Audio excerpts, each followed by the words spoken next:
ya zo a cikin waɗancan hadisan na sahabban nan guda biyu da Abdullahi ibn Umar da Abdullahi ibn Abbas radiyallahu anhum sun tabbatar da cewa ana badawa ne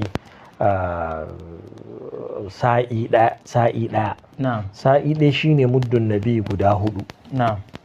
Yawwa, kuma cikewa ake yi. Kamar yadda ina jin a shirinmu na da ya gabata na yi ishara zuwa ga wani clip da na gani na dan uwa Dr. Jabir hafizahullah. Amin. To na gan shi gaskiya daga jiya an ta ƙara yaɗa shi. To kawai mu dai za mu yi ne wannan, wanda ba su ga wancan ba to sai su ga wannan. Kusan duk abu ɗaya ne. Duk abu ɗaya ne duka ga baki ɗaya. Wanda suka ga na wancan firar da BBC suka yi da malam to shi kenan su ya zama shi ne haka. Wannan ga shi wannan muddun nabi ne, shi ne muddun nabi. Wannan muddun muna kyauta zaton cewa yana da asali domin daga Makka aka zo da shi. Su kuma suna da ƙoƙari wajen tantance mudun domin za a ga har sanadi suke badawa. To shi na mudun wane daga wane har zuwa ga zamanin manzon Allah sallallahu alaihi wasallama sai ya zama an auna shi da asalin wancan mudun da manzo Allah sama ya amfani da shi a Madina wanda ake ce masa muddun nabi. To wannan shine muddun nabi, ba sa'i bane wannan. Wannan shine guda hudunsa zai ba mutum sa'i. Yawwa, wannan shine zai ba mutum sa'i guda hudun, wannan shi zai ba da sa'i ɗaya. To shine mutum zai fitar. Yanzu misali mutum zai fitarwa da kansa, zai fara da kansa. Hausa sun ce, Laraba sun ce al'aqilu man bada abi nafsihi ko? Wai mai hankali shine wanda ya fara da kansa. To amma su suna nufin wajen amsa ne. Amma nan wajen badawa ne. To wannan shine mutum zai yi. Idan mutum ya tashi sai ya cika shi fam. Muna fatan masu kallon mu da sauran mu suna kallon yadda ake aunawa. Ba sai sun yi abin ya fito sosai. Abin da ake so shine cika fam. To ai wani mudaffifin ba sai a kasuwanci ba.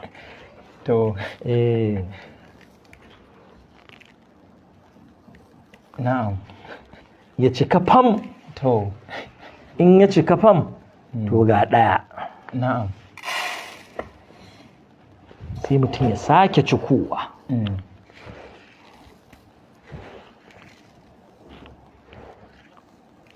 Shi ma ya cika fam.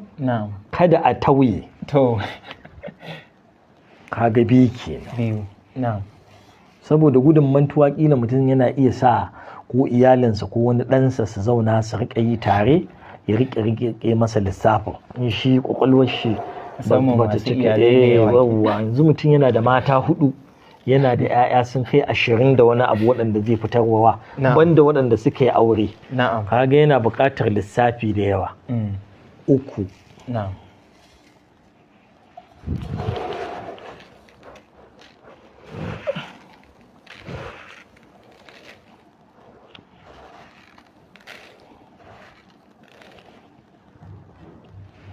To yanzu wannan shine sa'i ɗaya.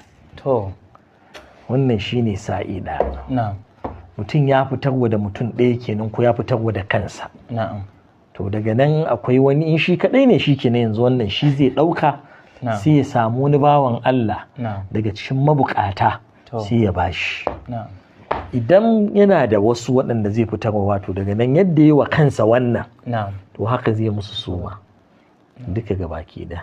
Akwai inda suke da sa'in nan guda, suke da wannan mai hudun a dunkule. In an yi shi kaga shi ɗaya kawai za a sa kenan. Amma wannan hudu ne. Wannan guda 4 ne shi za a yi amfani da shi a matsayin na mutum ɗaya. Ina jin wannan ya fito fili. Wallahu a'lam. Allah ya saka da alkhairi.